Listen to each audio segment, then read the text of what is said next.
புயல் மற்றும் மழை காரணமாக விழுப்புரம் அடுத்துள்ள சித்தாத்தூர் கிராமத்தில் 1000க்கும் அதிகமான ஏக்கர் நிலத்தில் பயிரிடப்பட்ட நெற்பயிர்கள் பாதிக்கப்பட்டுள்ளன.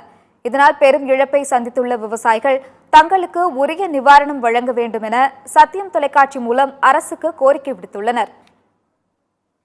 விழுப்புரம் மாவட்டம் நம்ம இருக்கிற பகுதி வந்து பார்த்தீங்கன்னா சித்தாத்தூர் கிராமம். இந்த கிராமத்தில் பார்த்தீங்கன்னா ஏராளமான விவசாயிகள் வந்து பார்த்தீங்கன்னா நெல், கரும்பு, வாழை, வெண்டை போன்ற கத்திரிக்காய் போன்ற பல்வேறு பயிர்களை வந்து பயிரிட்டு வராங்க. இந்த நிலையில் பார்த்தீங்கன்னா இங்கே பெரும்பாலும் வந்து பார்த்திங்கன்னா ஒரு 100க்கும் மேற்பட்ட ஏக்கர் கணக்கில் வந்து பார்த்திங்கன்னா இங்கே வந்து பார்த்திங்கன்னா நெல் மட்டுமே வந்து பயிர் செஞ்சு வச்சுருக்காங்க. இந்த நெல் ஃபுல்லாக பார்த்திங்கன்னா இந்த மழையிலையும் வெள்ளத்துலையும் பார்த்திங்கன்னா தாழ்வான பகுதியில் எல்லாமே பாய் போல் வந்து படர்ந்து அப்படியே இருக்குது. இப்போ இன்னும் ஒரு தை மாதத்தில் அறுக்க வேண்டிய நிலையில் இருக்கிற இந்த பழுதான நெல் வந்து உரிய நிவாரணம் வழங்கணும் என்பது தான் இவங்க கோரிக்கையாக இருக்குது. அதை பற்றி நம்ம அவங்கள்ட்ட கேட்போம், பாதிக்கப்பட்ட விவசாயிகள்கிட்ட. ஐயா, ரொம்ப கஷ்டப்பட்டு நாங்கள் செலவு பண்ணிட்டோங்க ஐயா.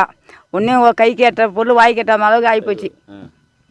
நாங்கள் ரொம்ப ஏழ்மையானவங்க, வசதிதானவங்க கூட இல்லை. தண்ணி பங்கு, நிலத்து வாரம் எல்லாம் கொடுத்து நாங்கள் செலவு பண்ணிடணும். எல்லாருக்கும் கூடி கொடுக்கணும், எதுவும் செய்யறதுக்கு இல்லை. நீங்கள் உதவியாக பார்த்து எங்களுக்கு கொடுத்தா தான் எங்களுக்கு நாங்கள் பழைக்க முடியும். இல்லைன்னா ஒன்றுமே எங்களால் பழைக்க முடியாதுங்க ஐயா. கரும்பு, வாழை, வெண்டைக்காய் அது நல்லா பயிரெலாம் சாதாரணமாக போச்சுங்க. அறுக்கிற நெல் போச்சுங்க. அதை பார்த்து நீங்கள் தான் ஏதோ உதவி செஞ்சு சரி பண்ணுங்க. நெல்லுலாம் முளைச்சி வந்து போச்சுங்க. அதான் நீங்கள் பார்த்து தான் ஏதோ செய்யணுங்க ஐயா கவர்மெண்ட்டில். இப்போ பார்த்தீங்கன்னா நம்மக்கிட்ட அவங்க சொல்லியிருக்காங்க, பாதிக்கப்பட்ட விவசாயிகளுக்கு அனைத்துமே நெல் மட்டும் இல்லாமல் மற்ற விவசாயிகளுக்கு எல்லாருக்குமே பார்த்திங்கன்னா உரிய நிவாரணம் வந்து அரசு வழங்கணும்.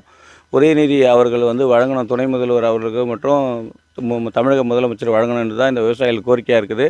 இவர்கள் கோரிக்கையை வந்து அரசு நிறைவேற்றும் என்னென்னு பொறுத்திருந்தான் பார்க்க வேண்டும்.